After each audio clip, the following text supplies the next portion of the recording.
नमो नमः। आज की कक्षा हम वीडियो फॉर्मेट में करने वाले हैं। तो आज का हमारा टॉपिक है नदी सूक्तम।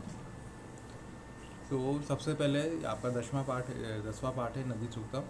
सबसे पहले हम जानेंगे कि नदी सूक्त आया कहाँ से, कहाँ पर इसका वर्णन हमें प्राप्त होता है। तो देखिए, ऊपर की पहली मंजूषा में लिखा हुआ है, विश्वे विद्यमानं प्राचीनतमं साहित्यम नाम वेदवाङ्मयम् इति बुधाः मन्यन्ते। कि इस संसार में, विश्व यानी संसार में, विद्यमानम प्राचीनतमम साहित्यम, इस संसार में विद्यमान यानी जो मौजूद है सबसे प्राचीनतम साहित्य है, उसका नाम है वैदिक वाङ्मय, वेद वाङ्मय। हमारे वेद जो हैं इस दुनिया के सबसे प्राचीन ग्रंथ है, सबसे प्राचीन साहित्य है। इति बुधाः मन्यन्ते, ऐसा सभी बुद्धिमान लोग, सभी ज्ञानी लोग, सभी गुणीजन इसको मानते हैं। ऋग्वेदस्य तृतीय मंडले विश्वामित्र नदी संवादः वर्तते। और उन वेद में भी जो सबसे प्राचीन वेद है उसका नाम है ऋग्वेद। उस ऋग्वेद के तृतीय मंडल, तीसरे मंडल में विश्वामित्र नदी संवाद नामक एक व्याख्यान है। विश्वामित्रः नदीं मातरम इव पूजयति। क्या लिखा है उसमें कि विश्वामित्र नदी में यानी नदी को मातरम एवं माता के समान पूजयति, पूजित करते हैं, मानते हैं, पूजा करते हैं। विश्वामित्र नदी को माता के समान पूजते हैं।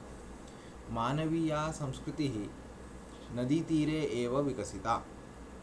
जो मानवीय संस्कृति है वो नदियों के तीर पर यानी किनारे पर ही विकसित हुई है। अतः अस्माभिः नदी सर्वथा रक्षणीया, इसलिए हमें हमेशा नदियों की रक्षा करनी चाहिए। डॉक्टर मंजूषा गोखले महाभागया नदी सूक्तम अनुसृत्य रचितात् नाट्यात् संवादोयम स्वीकृतः। अब आपकी पुस्तक में जो नदी सूक्त दिया है ये डॉक्टर मंजूषा गोखले महोदया ने नदी सूक्त का अनुसरण करते हुए एक नाटक रूपी संवाद की रचना की है। तो उसी संवाद में से ये लिया गया है। अब इसमें हम क्या क्या जानेंगे। नमामि गंगे इति योजना विषय किम जानासि। ठीक है, नमामि गंगे, इस योजना के बारे में आप क्या जानते हैं। जल विद्युत निर्माणम कथम भवति, जल से विद्युत का निर्माण कैसे होता है, क्या आपको ये पता है। अगर नहीं पता है तो आप इसको खोजो, ये एक रचनात्मक कार्य है। नमामि गंगे क्या है, ये एक योजना है। इस योजना कहाँ से आई, किसने इसको शुरू किया, ये सब आपको खोजना है। देखिए, रंगमंचे, रंगमंच मतलब स्टेज, ठीक है। रंगमंचे कीर्तनकारः कीर्तनं करोति, श्रोतृवृन्दः श्रवणे मग्नः। अब वहाँ का एक भूमिका उसकी बना रहे हैं कि रंगमंच है, उस रंगमंच पर जो कीर्तनकार है, मतलब कीर्तन करने वाले जो हैं वो कीर्तन कर रहे हैं, कीर्तनम करोति। श्रोतृवृन्दः, जो सुनने वाले लोग हैं वो श्रवणे मग्नः, सुनने में तल्लीन है, मग्न है। कीर्तनकार कहते हैं। गंगे च यमुने चैव गोदावरी सरस्वती नर्मदे सिंधु कावेरी पृथिव्यां सन्निधिं कुरु। गंगे च यमुने चैव, हे गंगा, हे यमुना, हे गोदावरी, हे सरस्वती, नर्मदे सिंधु कावेरी, हे नर्मदा, हे नर्मदे, हे सिंधु, हे कावेरी, इन सभी, ये सभी नदियों के नाम हैं। इन सभी नदियों से वो प्रार्थना कर रहे हैं क्या, पृथिव्याम सन्निधिम कुरु, कि पृथ्वी पर आप विराजित हो, आपकी सन्निधि मतलब आपकी मौजूदगी पृथ्वी पर हो। ज्येष्ठ मासे शुक्ल पक्षे प्रतिपदायां तिथौ गंगा दशहरा पर्व समायोज्यते। ज्येष्ठ मास के शुक्ल पक्ष की प्रतिपदा तिथि को गंगा दशहरा पर्व मनाया जाता है। पर्वण्यस्मिन् नदी पूजनम कर्तव्यम, और इस पर्व पर नदी का पूजन करना चाहिए। श्रोतृवृंद, अब ये कीर्तनकार ने बोला, श्रोतृवृंद मतलब सुनने वाले जो श्रोता लोग हैं वो बोलते हैं नदी पूजनम, किमर्थम नदी पूजनम, बोले नदी का पूजन, नदी का पूजन क्यों करना चाहिए। कीर्तनकार बताते हैं, नदी खलु जीवन दायिनी, ये नदी जो है वो जीवन देने वाली है। अतः अस्मिन् अवसरे कृतज्ञतां प्रदर्शयितुं जनाः जले दीपदानं कुर्वन्ति। इसलिए इस अवसर पर अपनी कृतज्ञता दिखाने के लिए कि भाई नदियों ने हम पर उपकार किया है, उस उपकार को हम मानते हैं। ऐसी हमारी कृतज्ञता को दिखाने के लिए लोग क्या करते हैं, जले दीप दानम कुर्वन्ति, नदियों में जल में दीप दान करते हैं। द्रोणे दीपम प्रज्वाल्य नदी जले समर्पयन्ति, ठीक है, द्रोणी में दीप जला करके नदी में क्या करते हैं, प्रवाहित करते हैं। जो दोना होता है पत्तल का, उसमें दीप जलाते हैं और उसको नदी में प्रवाहित करते हैं। समर्पयन्ति, समर्पित करते हैं नदी को। जलम प्राशनार्थम कृषिवर्धनार्थम विद्युत निर्माणार्थम जलम जीवनार्थम। जल जो है वो प्राशन के लिए है, मतलब पीने के योग्य है, हमारे भोजन में काम आता है। कृषि वर्धनार्थम, खेती को बढ़ाता है। विद्युत निर्माणार्थम, विद्युत का निर्माण करता है। जलम जीवनार्थम, जल से जीवन प्राप्त होता है। सजीवानां कृते नदी देवी तमा। सजीव लोग, जो भी व्यक्ति, जो भी पशु इस दुनिया में, जो भी जंतु सजीव है, उनके लिए, सजीवों के लिए, सजीवानां कृते मतलब सजीवों के लिए नदी देवी तमा, नदी जो है देवी स्वरूपा है, देवी के समान है। नदी मातृतमा, नदी माता के समान है, उत्तम माता है। मतलब देवीतमा सर्वोत्तम देवी, मातृतमा सर्वोत्तम माता। अतः अद्य नदी सूक्तम सर्वथा श्रवणीयम स्मरणीयम च, इसलिए आज हमें नदी सूक्त जरूर सुनना और स्मरण करना चाहिए। श्रोतृवृंदा, श्रोता लोग, भो पौराणिकवर्यः कथम नदी अस्माकं माता। जो पौराणिक वर्य मतलब जो पुराण जानते हैं उनको वो बोलते हैं, श्रोता लोग बोले कथम नदी अस्माकं माता, नदी हमारी माता कैसे हुई। कीदृशाः नदीनाम उपकारः, नदियों का उपकार क्या है हमारे ऊपर।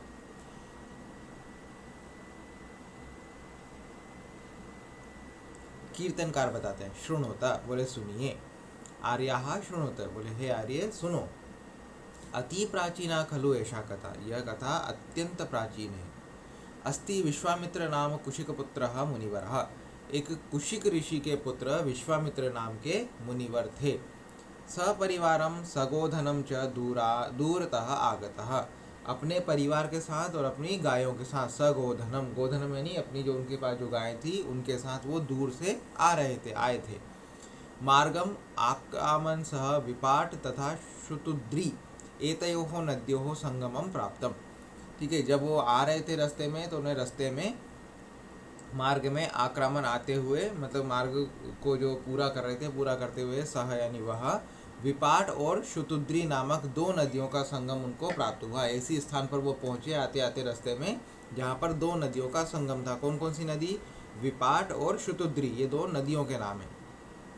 इन दो नदियों का संगम उनको प्राप्त हुआ मार्ग में। ततः प्रविशति विश्वामित्रः नदीम प्रणम्य।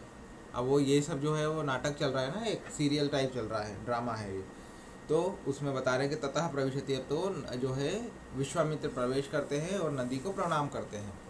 विश्वामित्र बोलते हैं कथम लंघनीयः प्रवाहो नदीनां कथम रक्षितव्यं मया गोधनं च कथम याचितव्यस्तरणाय मार्गः कथम प्रार्थनीया शुभेच्छा नदीनां।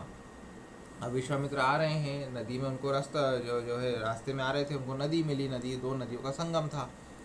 तो वहाँ बोल रहे हैं कथम लंघनीयः प्रवाहो नदीनां, बोले ये नदियों का प्रवाह मैं कैसे पार करूँगा, कैसे इसको लांघूंगा।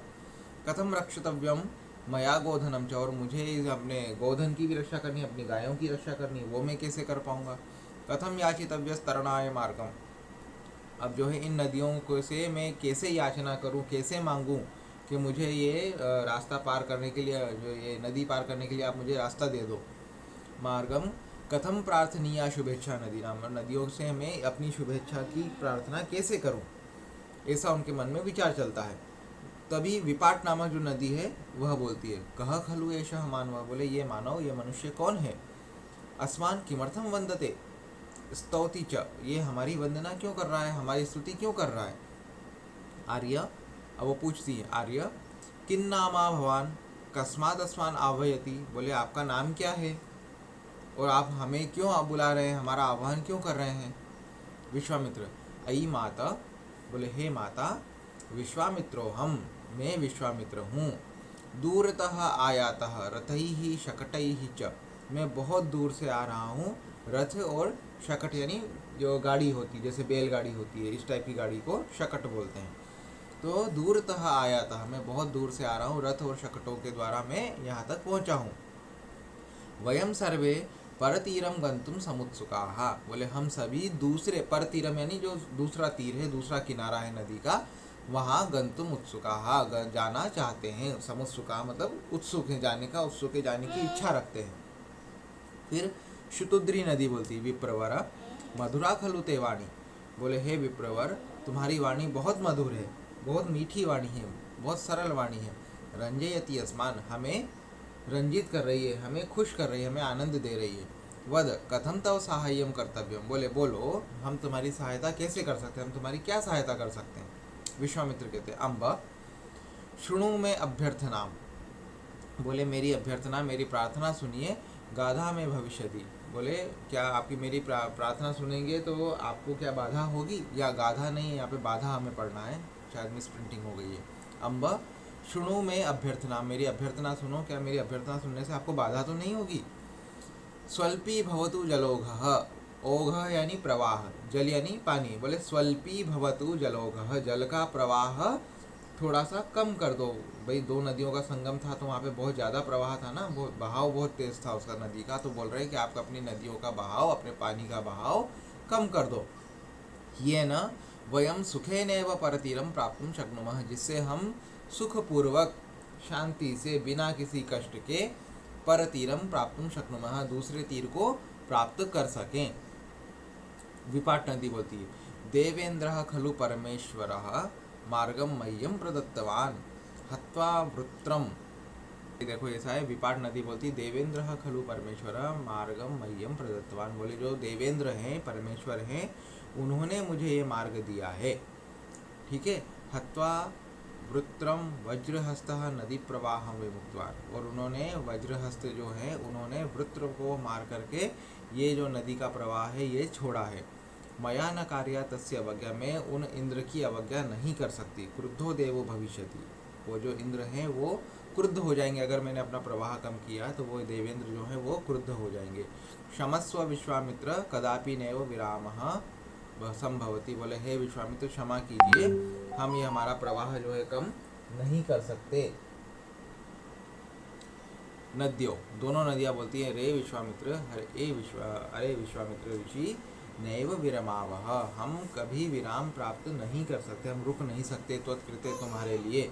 नैव कुर्वः देवेंद्रस्य कार्य अधिक्षेपम, और हम देवेंद्र यानी इंद्र के कार्य में अधिक्षेप नहीं कर सकते। विश्वामित्र नैव माता मास्तु देवेंद्रस्य अवज्ञा, बोले नहीं माता, मैं देवेंद्र की अवज्ञा करने को नहीं बोल रहा हूँ कि आप देवेंद्र की अवज्ञा मत कीजिए। केवलम इच्छामः परतीरम गन्तुम, मेरी इच्छा सिर्फ दूसरे तीर तक जाने, दूसरे किनारे तक जाने की मेरी इच्छा है। हे माता प्रसीद, हे माता प्रसन्न हो जाइए। वयम सर्वे तव पुत्राः एव, हम सभी तुम्हारे ही पुत्र हैं। न वयम कदापि तव उपकारान विस्मरावः, हम कभी भी तुम्हारे उपकारों का विस्मरण नहीं करेंगे, तुम्हारे उपकारों को कभी नहीं भूलेंगे। न किंचिदपि अस्माभिः कर्तव्यः येन तव अधिक्षेपः भवेत्, हम कभी ऐसा कोई कार्य नहीं करेंगे जिससे तुम्हारा अधिक्षेप हो। ऐसा में प्रतिज्ञा, ये मेरी प्रतिज्ञा है। हम कोई भी ऐसा कार्य नहीं करेंगे जिससे कि कभी भी तुम्हारा कोई अधिक्षेप हो या तुम्हारा कार्य में बाधा आए, ऐसा हम कोई कार्य नहीं करेंगे। नदी बोलती है, विपाट नदी, किम एषः मर्त्यः माम माता इति संबोधयति, बोले क्या ये जो मनुष्य है, मर्त्य मतलब जो मर्त्य लोक में रहता है, मृत्यु लोक में रहता है, वो बोल रहा है कि ऐसा मर्त्य माम माता इति संबोधयति, मुझे माता बोल रहा है। शतुद्री नदी बोलती कथम माता न करोति साह्यम स्वपुत्र से, बोले फिर अगर माता बोल रहा है तो माता अपने पुत्र की सहायता कैसे नहीं करेगी, जरूर करेगी। साधु मानव श्रेष्ठ साधु, बोले बहुत उत्तम मानव, तुमने बहुत अच्छा कार्य किया। किंतु क्वचित तव वंशजाः मनुजाः तवेदम वचनम विस्मरिष्यन्ति, बोले तुम तो ठीक है, तुम अपने वचन को याद रखोगे, लेकिन जो तुम्हारे वंशज होंगे, आगे जो मनुष्य होंगे बाकी के युगों में, वो अगर तुम्हारे इस वचन को भूल गए तो। विश्वामित्र कहते नहीं माता ऐसा नहीं होगा। नैतत् शक्यम, बोले ये संभव ही नहीं है।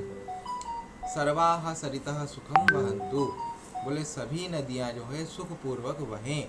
सर्वे जनाः सुखिनः सन्तु, और तो अगर सारी नदियाँ सुखपूर्वक बहती रहेंगी तो सर्वे जनाः सुखिनः सन्तु, तो सभी लोग भी सुखी रहेंगे। विश्वामित्रः निर्गच्छति, ऐसा बोलकर विश्वामित्र निकल जाते हैं। कीर्तनकार कहते हैं एवं विश्वामित्रः नद्यौ प्रीणयित्वा परतीरं गत्वा। विश्वामित्र ने ऐसा बोल करके, इस प्रकार से विश्वामित्र ने क्या किया, दोनों नदियों को प्रेम पूर्वक मना लिया और दूसरे तीर को निकल गए, दूसरे किनारे को पहुंच गए। अयि श्रोता रहा, हे सुनने वाले लोगों, हे श्रोताओं, इत्थम नद्यः मानवाः च परस्परं प्रीणयन्तः संस्कृतिं संवर्धितवन्तः। इत्थम यानी इस प्रकार, नद्यः मानवाः च, नदियाँ और मानव परस्पर प्रेम पूर्वक अपनी संस्कृतियों का संवर्धन करते आए हैं, करते रहे हैं। प्रवाहिता तरंगिणी संस्कृतिर विकसिता, जब तक तरंगिणी यानी नदी, जब तक नदियाँ प्रवाहित रहेंगी संस्कृतियों का विकास होता रहेगा। प्रमुदिताश्च मानवाः सरित कृपा समुन्नताः। प्रमुदिताश्च मानवा, मानव जो है प्रमुदित रहेंगे, आनंदित रहेंगे। सरित कृपा समुन्नताः, और सरित की कृपाओं से उन्नत भी रहेंगे। नंदिताः कृषिवलाः, कृषिवलाः यानी किसान, जो किसान लोग हैं वो नंदित रहेंगे, आनंदित रहेंगे, मतलब नदियाँ रहेंगी तो उनकी फसलें अच्छी होंगी, फसलें अच्छी होंगी तो वो आनंदित रहेंगे। प्रफुल्लिता वसुंधरा, और वसुंधरा यानी ये धरती जो है हमेशा फलती फूलती रहेगी। अन्नदान निर्भरा सस्य श्यामलाधरा, ठीक है, ये जो धरती है ये हमेशा सस्य श्यामल रहेगी, मतलब फसलों से लहलहाती रहेगी और अन्नदान से भरी पूरी रहेगी। सेतु बंदरोधितम नियंत्रितम नदी जलम, ठीक है, सेतु मतलब कि जो बांध हम बांधते हैं, डैम बनाते हैं, डैम बना करके नदियों का जल नियंत्रित किया जाता है। जनित्रमत्र चालितम जीवनम प्रकाशितम, और उससे विद्युत उत्पन्न करके जीवन को प्रकाशित भी किया जाता रहेगा। अगर नदियाँ रहेंगी तो डैम बने रहेंगे, डैम रहेंगे तो बिजली उत्पन्न होती रहेगी, बिजली उत्पन्न होती रहेगी तो जीवनम प्रकाशितम, मनुष्य जीवन हमेशा प्रकाशित रहेगा। अगर बिजली नहीं है तो फिर हर बार जो है, हर शाम के बाद रोज अंधेरा हो जाएगा। अयि श्रोतृवराः इत्थम मानवीयम जीवनम नदी तीरे नदीनामेव साहाय्येन समृद्धम, बोले हे श्रोता लोगों, इस प्रकार से मानवीयम जीवनम नदी तीरे नदीनामेव साहाय्यम समृद्धम, बोले मानवीय जीवन, मनुष्य का जो जीवन है वो नदियों के किनारों पर और नदियों की सहायता से ही समृद्ध हुआ है। अधुना कथयत, अब बोलिए, अपि विश्वामित्रस्य वचनं तस्य वंशजा नाम वयम सर्वे मनुजाः अधुनापि अनुसरामः। अब आप ही बताइए कि विश्वामित्र के जो वचन हैं वो हम उनके वंशज हैं विश्वामित्र के, तो क्या हम उनके वचनों को अभी भी अनुसरित करेंगे, मतलब नदियों की रक्षा करेंगे, नदियों का सम्मान करेंगे, मतलब अवश्य करेंगे। माध्यम भाषया उत्तर, इसमें माध्यम भाषा में उत्तर देना है। विश्वामित्रः नद्यों किम प्रार्थयते, विश्वामित्र ने दोनों नदियों से क्या प्रार्थना की, तो देखो ये प्रार्थना की, स्वल्पम भवतु जलोघः येन वयम सुखेनेव परतीरम प्राप्तुम शक्नुमः। तो इसी को आपको मराठी भाषा में लिखना है कि विश्वामित्र ने नदियों से प्रार्थना की, बोले हे माता, मेरी एक ही प्रार्थना है कि आप अपने जल का प्रवाह जो है वो कम कर लीजिए, जिससे कि हम सुखपूर्वक दूसरे तीर को, दूसरे किनारे को जा सकें। मानवानाम जीवनम नदीनाम साहाय्येन कथम समृद्धम जातम, बोले मानवों का जीवन नदियों की सहायता से कैसे समृद्ध हुआ। देखो जो है, अगर नदियाँ प्रवाहित रहेंगी, ये जो श्लोक है ना, इनका पूरा अपन को इसमें मराठी मीनिंग लिखना है। ये नदियाँ प्रवाहित रहेगी तो संस्कृति का विकास होगा, मनुष्य जो है प्रसन्न रहेंगे, ठीक है, और सरित मतलब नदियों की कृपा से, सरित की कृपा से हम उन्नत भी रहेंगे, उन्नति को प्राप्त करेंगे। किसान जो है वो आनंदित रहेंगे, खूब उनको जो है फसलें होंगी। वसुंधरा यानी धरती जो है हमेशा फलती फूलती रहेगी। सेतु बंद होगा तो उससे जल नियंत्रित हो सकेगा, नदियों का जल, नियंत्रित जल से जो है हम बिजली का उत्पादन कर सकते हैं। तो इस प्रकार से नदियों की सहायता से ही मनुष्य जीवन जो है, मानवों का जीवन जो है वो समृद्ध होता है, समृद्ध हुआ है, ठीक है। इस प्रकार से आज का अपना पाठ पूरा हुआ। कल की कक्षा में हम पढ़ेंगे जटायु शौर्यम। इसको आप एक दो बार ये वीडियो देखना, ठीक है। अगर इसमें कुछ भी समझ नहीं आता है तो आप मुझे मैसेज कर सकते हैं या फिर अगली कक्षा में आप पूछ लेना।